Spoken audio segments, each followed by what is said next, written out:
Hi, and welcome to another episode of IC Data People. We're here with David Trainer. David is the founder and CEO of New Constructs, an investment research company leveraging AI to provide superior equity analysis. In addition to founding New Constructs, David previously ran a long short equity hedge fund. He started his career at Credit Suisse, where he pioneered methods for analyzing regulatory disclosures and accounting information. David, welcome to IC Data People. Thanks for having me. I'm glad to be here. Thrilled to have you. And I think, one of the things that's most interesting about your work is that you've spent an enormous amount of your career analyzing really detailed financial disclosures. Can you explain to our audience how that process has changed over the past 25 years and how you're now leveraging technology to improve and streamline that analysis, as well as improve the accuracy of the data you're extracting? Yeah, sure. Back when I started this stuff, 25, 30 years ago, you had to order a printout of the filings from the library. They bring down, a big thick stack of paper, and you went through it manually and you typed stuff into a spreadsheet. And that was really bad for a lot of reasons. There was no way to really kind of QC or quality control or check what people were doing. You couldn't make sure that people were following the same methodology. And the worst part was that once you type that data point in, all the intelligence that went into why you put that data point in that spot in your spreadsheet was lost. And so, one of the first things we did when we started New Constructs was to create an integrated system where the filing and the data and the model were all linked together. And over the last 25 years, that system has just evolved and evolved. I mean, we've been working on it. Really, New Constructs first built the first version of that one 20 years ago, literally. And we now are able to take advantage of advances in computing power and speed, better databases, so that we, as analysts, are looking at filings. They've already been prompted as to where probably 90 to 95 to 99% of the data ought to go. A lot of times it's just checking to approve. Sometimes the system doesn't even need the human because before the filing gets to the human, we've run millions of calculations against it and try to determine where the data ought to go based on how we have expertly marked up hundreds of thousands of filings in the past. And then as the data is being added, we can run what we call data checks to check the soundness of where analysts are adding data. And by virtue of effectively running a model, running a financial model and making sure that, oh, there's a 10,000% growth in revenue. That's probably not a good number. Or, you don't have any data in this bucket in this filing, but we've got it in all past 25 filings. Things like that have just made what we do so much better. And the best part is really how much we can automate now. And that's a function of, hey, all the data looks so similar to what we've seen in 200,000 different filings or models. There's no need to review. This is just an update. We're good to go. A human doesn't even need to look at it. Definitely a lot of change probably in the last 20, 25 years. And it's super interesting that you create so much value out of what we call basic or fundamental information. And can you elaborate more about how you build this process, how you extract the insights from this data? Amri, that's a great question, right? It's just fun. It's K's and Q's. We've been looking at these for 100 years or so, right? And the answer is the devil is in the details. And in the case of financial and regulatory filings, that means footnotes, or also known as the notes to the financial statements. And that is where we really specialize. Look, you really don't need a human to do the income statement, balance sheet, and cash flow statement stuff. You honestly don't. We're able to automatically parse that for almost all companies all the time now, right? So, and by the way, when we do parse it, the information we get from the footnotes helps us be much smarter about how to categorize certain data on the income statement in particular. As you guys know, there's a paper from Harvard Business School and MIT Sloan called Core Earnings, New Data and Evidence. And in that paper, they prove a lot of things about the footnotes, but they even actually say that 30% of the time, the unusual items on income statements are being missed by legacy data providers. And so it really comes, I think, I mean, the big difference is that our system and our technology has been built by experts. These aren't folks in a offshore location collecting data for the sake of collecting data. These are people that are collecting data for the sake of making an intelligent investment decision and to empower our clients, some of the most sophisticated professional and quant investors in the world, to make better investment decisions. And for that reason, we bring an unusually high level of rigor and attention to detail because we know $1 million, $1 billion decisions are being made based on our data. We can't mess around. So we make it our goal in life to be experts in the fine print. And that includes also accounting rule changes because I don't know if you've noticed, but the Financial Accounting Standards Board, hopefully you haven't noticed, because if you were reading these things, you'd probably be tearing your eyes out right now, as I usually do. But they're publishing updates and changes all the time. Now, about 70% of those are inconsequential to a financial model, but 30% are. And so the models and all the data collection systems have to be constantly updated to reflect the fact that disclosures are changing. Like, for example, everyone applauded the bringing of off-balance sheet debt back on balance sheet. And that was a rule that came out around, I don't know, 3, 4, 5 years ago. And I was actually on the Financial Accounting Standards Board's committee for that represented the investors, the Investor Advisory Committee, when they made that change. And we helped them ensure that accounting rule change didn't do more damage than good. I think we're in super interesting times right now with the ChatGPTs, the AIs of the world coming out, and one of the things I think that changed over the last few years is exactly that. And what you guys are bringing to the table is the expertise, the speciality of all those many years ago that you started the company to get something that just I think does not exist right now from the basic AI or from the large language models. And I'm wondering how you see those changes in the last few years. How you looking at the recent changes specifically? The recent changes really help us bring more automation to our proprietary training data set. We do not see AI or large language models or ChatGPT or any of these things as a threat to what we do because they don't have access to the data that we have been painstakingly gathering for 20 plus years. Without the training data, without the actual knowledge of how to distinguish between accounting line items and footnotes that look the same but are different, or are look different but are the same, without someone to go through and make all those very specific distinctions and categorizations, the AI's got nothing to learn from. If it's got nothing to learn from, it can't do it.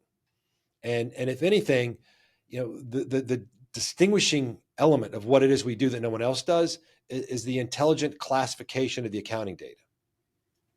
And I would take it one step further to say classification for best representing the underlying economics of the business. That's our specialty. It's the underlying categorization of the data. And that categorization is not something that a machine can just figure out. Most humans can't figure it out, right? So it's not like you can say, hey, put all these filings into a large language model and it's going to figure out how to discern the differences between very complex, unique, regulatory, legalese type language. Can't do it until someone tells it how to do it. As far as I know, we're the only people that have told that machine how to do it. We keep that very secret. And we realize that's a really big part of our competitive advantage. And we are able to use these technologies to take advantage of the number of times we've done it. Right? I mentioned having gone through hundreds of thousands of filings. Every one of these filings that our humans have gone through is an expertly marked up filing that can be used to train a machine to replicate what that human has done. But again, machines are only replication creatures at this point, right? And even with ChatGPT, right? I mean, I've heard the people who are not so for it just call it a massive plagiarism machine. Right. And really the point being, it's only regurgitating what it's already seen. It's not effectively inventing anything new. It may be able to invent a new story to the extent that is intertwining plots and ideas that have never been, to create a new combination of those things that have never existed before. But it's not novel content. It's just recombining content that it's found previously. What we have, our biggest asset, is this novel content, and that's able to be leveraged to do things more automatically, more efficiently, more accurately. So, David, you just alluded to the blurring of lines between research and data, right? The use of these large language models to create this long form content that's predicated on data that may or may not even be accurately tagged. Um, I guess as you think about that blurring distinction, I've personally read your research for a long time and always been impressed with your focus on executive compensation and return on invested capital. How do you pick out the data points to focus in on when you are thinking about writing that research or extracting that information? And why do you key in on ROIC and on exec comp or other variables? That's a great question, because if we were just pure data geeks, we'd be collecting everything from the filings, and a lot of our competitors do just that. They can, I like to say, take a filing, turn it upside down, shake it out of the numbers, and put that into a spreadsheet for you. That's not helpful. And I think one of the things that is unique about what it is we do is that we're bringing the perspective of a financial analyst to the process of collecting and analyzing accounting data. Accounting expertise and financial expertise, in my way of thinking, are very different, and they rarely overlap. Some of the folks that I worked with at the Financial Accounting Standards Board were some of the smartest people I'd ever met. But did they understand how to use that data to analyze the underlying economics of a business? Most of the time, they didn't. You don't see overlap. And so the benefit of my experience was that, I started in an accounting firm, but then my next job was with an executive compensation consulting group that effectively did what you said, Evan, helped boards of directors align the compensation of executives with the best interest of investors. Return on invested capital, the metric you mentioned, right? That's probably one of the best metrics for aligning the interests of shareholders with those of investors. We calculate a wide variety of things, but the idea is that we are always focused on bringing an economic perspective to our analysis, Evan. I want my clients to have the best understanding possible of the underlying economics of the business. And then I want them to understand what the stock price implies about the future economics of the business. And that's where our valuation work comes in. But yes, so it's all about really bringing multiple perspectives and multiple types of expertise to the table, I think, is kind of what makes us special, because it's accounting expertise, it's economic expertise, financial expertise, and technology expertise. And that's kind of the unique combination that's allowed us to do what we're doing. And this uniqueness takes me to my next question, which I'm super curious about. If you can tell me or describe a powerful insight you've seen, from the data you've been building. There's a lot. It's funny, right? And sometimes these insights don't matter, right? Like, there are a lot of companies that stay cheap for a long time and stay really expensive for a long time. I would say that the biggest insight is really just how much the actual earnings of the business can differ from what's reported, whether it's non-GAAP, whether it's accounting. When you go through the footnotes and you pull out the unusual items, we see that these unusual hidden items can be sometimes upwards of 20, 30, 40, 50, even 100% of revenue. And the issue is, the surprising thing is that you never know how much or where you're going to find that data, right? It could be in the MD&A on page 15.